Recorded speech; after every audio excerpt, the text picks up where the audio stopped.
வணக்கம். ஜே. கிருஷ்ணமூர்த்தியோட சிந்தனைகளை நீங்க கவனிச்சுட்டு வர்றீங்கன்னா பயம் பத்தி அவர் சொல்றத கேட்டிருப்பீங்க.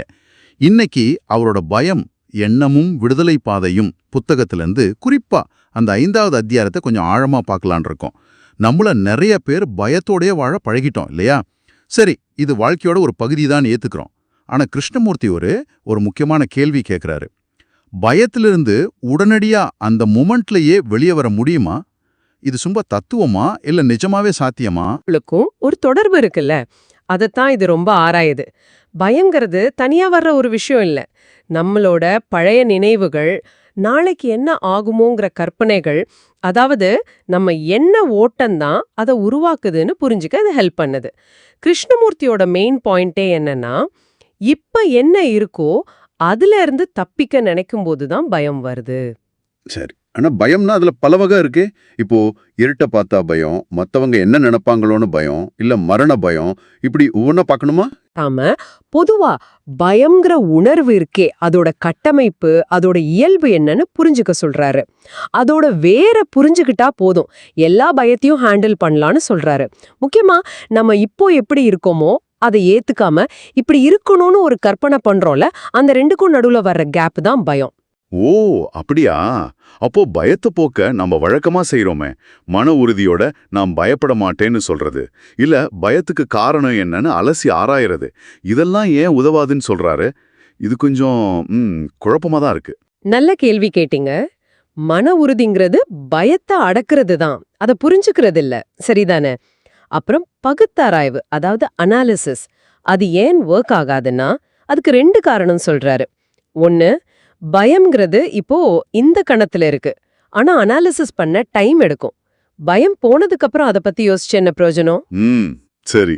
2வது, இதுதான் ரொம்ப முக்கியம், யார அனலைஸ் பண்றா? நம்ம மனசு தான். எந்த மனசு பயத்தை உருவாக்குச்சோ அதே மனசு தான் அதை ஆராயவும் செய்யுது.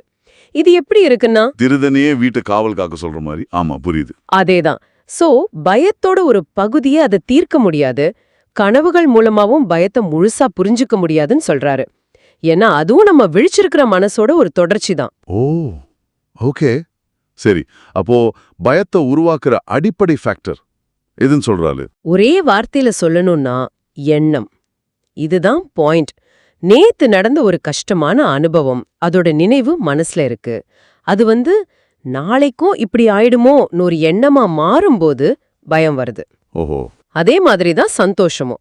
நேத்து கிடைச்ச சந்தோஷம் நாளைக்கு இல்லாம போயிடுமோங்கிற எண்ணம், அதுவும் பயம்தான். ஆக சந்தோஷத்தை புடிச்சு வச்சுக்கணுங்கிற எண்ணமோ கஷ்டத்தை தவிர்க்கணுங்கிற எண்ணமோ ரெண்டுமே பயத்தை வளர்க்குது. ரெண்டும் ஒரே காயினோட 2 சைடு மாதிரி. புரியுது. புரியுது. இன்பம் வேணுங்கிறதும் பயம், துன்பம் வேணாங்கிறதும் பயம், அப்படிதானே? கரெக்ட். அப்போ எண்ணம் தான் காரணம்னா எண்ணத்தை நிறுத்திடணுமா? அது எப்படி முடியும்? டெய்லி லைஃப்க்கு எண்ணம் தேவைதானே? நிச்சயமா தேவை. எண்ணத்தை அடிக்க முடியாது, அது இல்லாம ஒன்னும் பண்ண முடியாது. ஆனா எண்ணம் எப்படி நான்னு ஒரு சென்டரை உருவாக்குது பாருங்க, அதை கவனிக்கணும். ஏன் பயம் நான் பயப்படுறேன்னு சொல்லும்போது ஒரு நான் அங்க உருவாயிடுது. இந்த மையம், இந்த நான் தன்னை பயத்திலிருந்து வேறையா நினைச்சுக்குது. அப்புறம் அந்த நான் என்ன பண்ணுது? பயத்தை எதிர்க்க பாக்குது, கண்ட்ரோல் பண்ண பாக்குது, இல்ல அதுல இருந்து தப்பிக்க பாக்குது. இந்த போராட்டமே பயத்துக்கு இன்னும் பவர் கொடுக்குது. சரி சரி. பயத்தை எதிரியா பார்த்தா அது வளர்ந்துட்டே தான் இருக்கும். ஆமா. அப்போ உண்மையான தீர்வு என்ன? பயம் வரும்போது என்னதான் செய்யணும்? இங்கதான் கிருஷ்ணமூர்த்தியோட பார்வை ரொம்ப ஆழமா இருக்கு. அவர் என்ன சொல்றாருன்னா, பயம் வர்ற அந்த கணத்திலேயே அதை முழுசா ரொம்ப தீவிரமான கவனத்தோட பாருங்கன்னு சொல்றாரு. ஆனா சில கண்டிஷன்ஸ் இருக்கு. ஒன்னு, அந்த உணர்ச்சிக்கு பயம்னு பேர் கொடுக்காதீங்க. ஓ, பேர் கொடுக்க கூடாதா? ஏன் அப்படி? ஏன்னா பேர் கொடுக்கும் போதே நீங்க அது உங்க பழைய அனுபவங்களோட கனெக்ட் பண்ணி அது ஒரு தனியான பிரச்சனையா மாத்திடுறீங்க. அது ஒரு கான்செப்ட் ஆயிடுது. 2வது, எந்த மையமும் இல்லாம பாருங்க. அதாவது நான்கிற ஒரு ஆள் நின்னு பயத்தை பாக்குறதா நினைக்காம அந்த உணர்வோட ஒன்னா இருந்து கவனிங்க.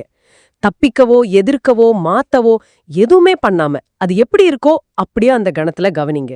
இந்த உடனடியான முழுமையான ஜட்ஜ்மெண்ட் இல்லாத கவனிப்பு அதுவே பயத்தை கரைச்சிடும்னு சொல்றாரு. கவனம் இல்லாம இருக்கோன்னு உணர்றதே கவனம்னு சொல்றாரு. ஆகா, மொத்தத்துல சொல்லணும்னா பயம்ங்கிறது வெளியிருந்து வர்ற ஒரு எதிரி இல்ல. அது நான் நினைக்கிற நம்ம எண்ணத்தோட நம்மளோட ஒரு பகுதி தான். அதை எதிர்த்து சண்டை போடாம, அதுக்கு பேர் கொடுத்து பிரிக்காம, அது வர்றப்போவே முழுசா கவனிச்சா அதுதான் விடுதலைக்கு வழின்னு சொல்றாரு. இது கேட்கறதுக்கு சிம்பிளா இருந்தாலும் செய்யறது கஷ்ட மாதிரி தோணுதே. உண்மைதான். இத அறிவுபூர்வமா புரிஞ்சுக்கிறது வேற. ஆனா பயம் உங்களை ஆட்கொள்ளணும்ல. அந்த தீவிரமான நேரத்துல எந்த விதமான மனத்தலையீடும் இல்லாம, அதாவது பேர் கொடுக்காம, அனலைஸ் பண்ணாம, தப்பிக்க நினைக்காம அந்த உணர்வை அப்படியே உங்களால உத்து நோக்க முடியுமா? இதுதான் நமக்கான உண்மையான கேள்வி. யோசிக்க வேண்டிய விஷயம்தான்.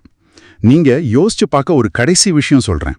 பயத்துக்கு மட்டும் இல்ல, நம்மளோட மத்த தீவிரமான உணர்ச்சிகள், கோவம், பொறாமை இதெல்லாம் வரும்போதும் நம்ம இப்படிதானே பண்றோம்.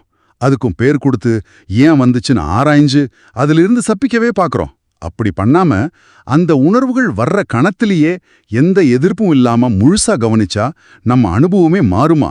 இது நீங்க உங்களுக்குள்ளேயே ஆராய்ஞ்சு பார்க்க வேண்டிய ஒரு விஷயம்.